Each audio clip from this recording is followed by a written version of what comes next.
In this video, I'm going to be talking about flax seeds and testosterone. How do flax seeds affect your testosterone levels as a man? If you're new to the channel, my name is Alex and I help men master natural testosterone righteously. Speaking of righteousness, the verse that I'm going to use for this video is, "My people are destroyed for lack of knowledge," Hosea 4:6. So a lot of people blindly follow what is pushed in the media. One thing you need to remember, that a lot of the things that you see that are popular are just driven by business. A lot of the supplements, foods, so on and so forth. In this video specifically, I want to go over flax seeds and get into the research and showcase to you exactly how to attack flax seeds and the research behind it. So let's get into it. So, when it comes to flax seeds, when it comes to the actual nutritional aspect, they have 42 grams of fat and 3.7 grams is saturated, meaning the rest is unsaturated. If it's unsaturated, it means when you consume it, it's going to oxidize and cause oxidative stress. So that's a red flag. The next thing, it's high in iron. So it's high in unsaturated fats and it's high in iron. Iron speeds up it's a catalyst to the breakdown, the oxidation of the unsaturated fats in the body. So that's a red flag as well. Besides that, it's high in fiber, meaning there's more fiber, more undigested food for the gram-negative bacteria in your gut to consume and shed off endotoxin, meaning there's going to be more endotoxin in the body. If you watched my previous videos, you would understand why endotoxins are bad. Next thing, when it comes to the nutritional content, is the ratio between calcium and phosphorus. I'm going to get deeper into all of these in a sec. I'm just kind of evaluating it as of this. So there's more phosphorus to calcium. That is problematic. So now, let's get into the actual research. So flaxseed products are incredibly dense in compounds called lignans. In fact, flax seeds are known to have dietary lignans levels 800-fold over that most of other foods. So here's the study. When it comes to this document, I'm going to leave a link down below how to access this so you can have a look, double check yourself, so on and so forth.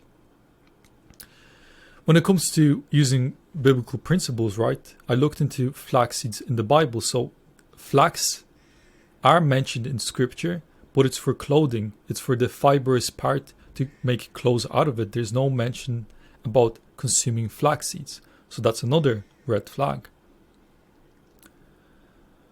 When it comes to the lignans are highly estrogenic. There's a study here.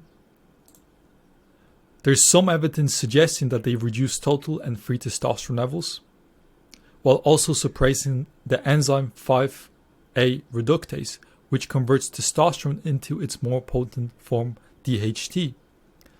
If you're new to testosterone optimization, you probably think DHT is bad for you, but DHT, a lot of the benefits that come from testosterone optimization is actually DHT. The reason why I don't talk about it that much, because people, it's a red flag. It causes hair loss, it causes prostate issues, but that's a lie as well, which I'll probably make a video about this soon enough. But DHT is not bad for you. People who struggle with hair loss or prostate issues, they're not 18. Majority of them are at a later age. When do testosterone levels peak? For you to have high DHT, you need to have high testosterone levels. When are testosterone levels high? When you are young.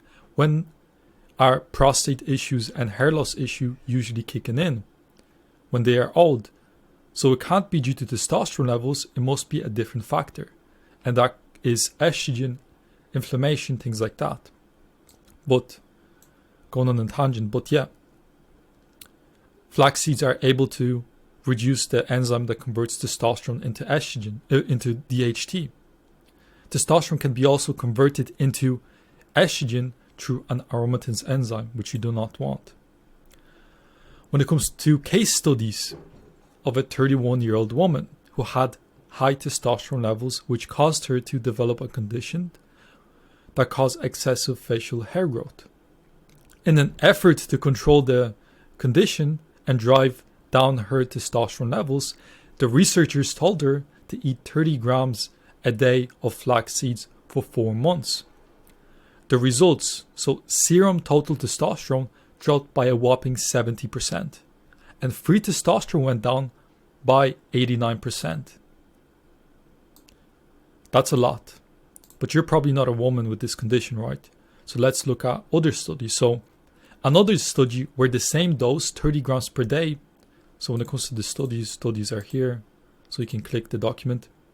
So another study where the same dose, 30 grams per day, was given to 40 male subjects for a month. The decrease in total testosterone was 10%, so not as high as this. But overall, the evidence is pointing towards the fact that flax seeds can have a T-suppressing effect, even at such low doses as 2 tablespoons per day.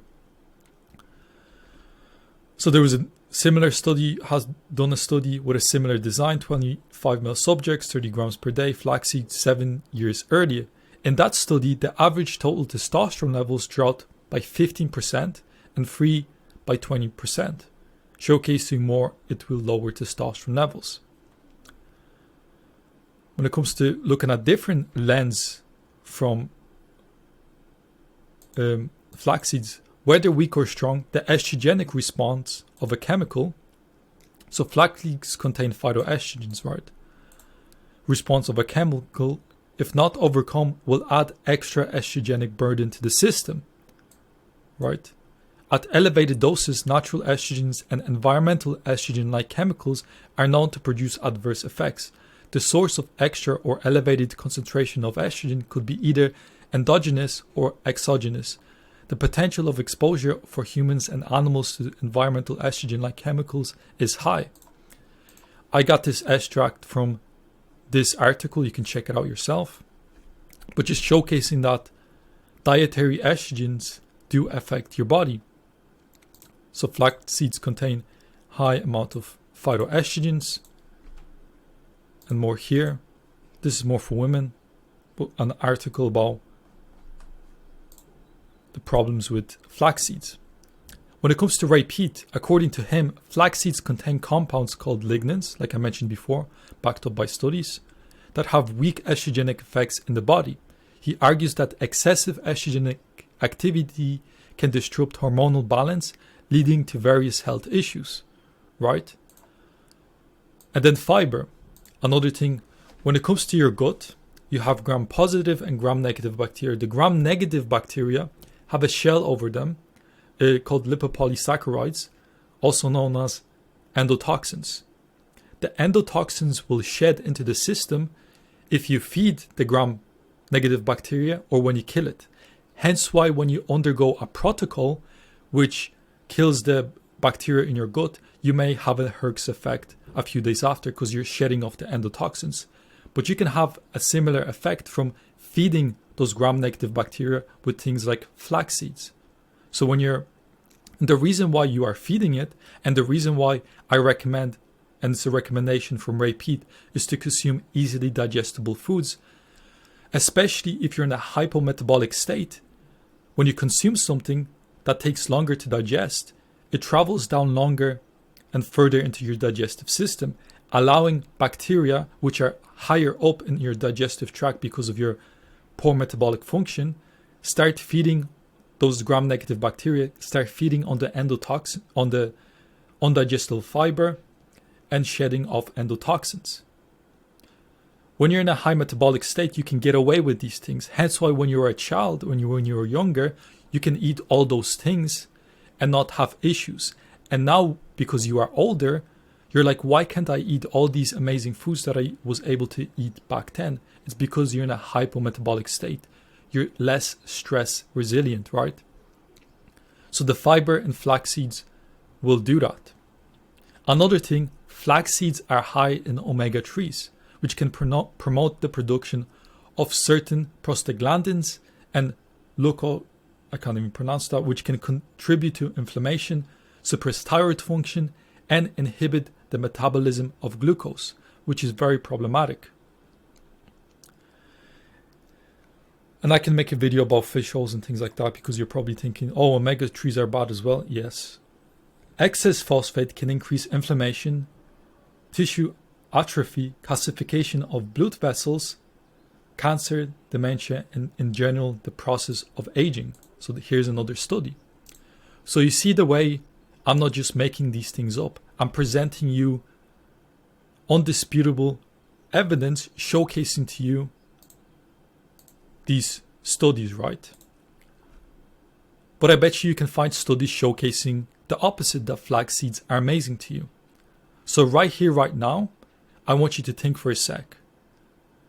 I can show you studies approving this and disproving this, showcasing that science is not the only way to approve of something, because if you can have opposing views and opposing sum, like the result, that means that science is not exact. Because with maths, 1 + 1 is 2. But with science, this can say this, but this can't say this, so it doesn't make sense. So I do recommend doing your own research, looking into this yourself. I tried my best to present the reasons why the flax seeds are bad. So first of all, I showed you the effects of flax seeds, right? But we don't know why. And here I presented to you why it could be the estrogenic effects, the fiber, the omega-3s, and things like that. And the thing with the phosphorus, probably the high iron and things like that. So hopefully this gave you some value, and now you have a different view when it comes to flax seeds. And yeah, give this a shot. I highly recommend you go through these studies. Don't take my word for it. And yeah, hopefully you enjoyed this video. If you have any other recommendations for a video that I should make, maybe specific foods or whatever it is, let me know. And yeah, God bless and see you later.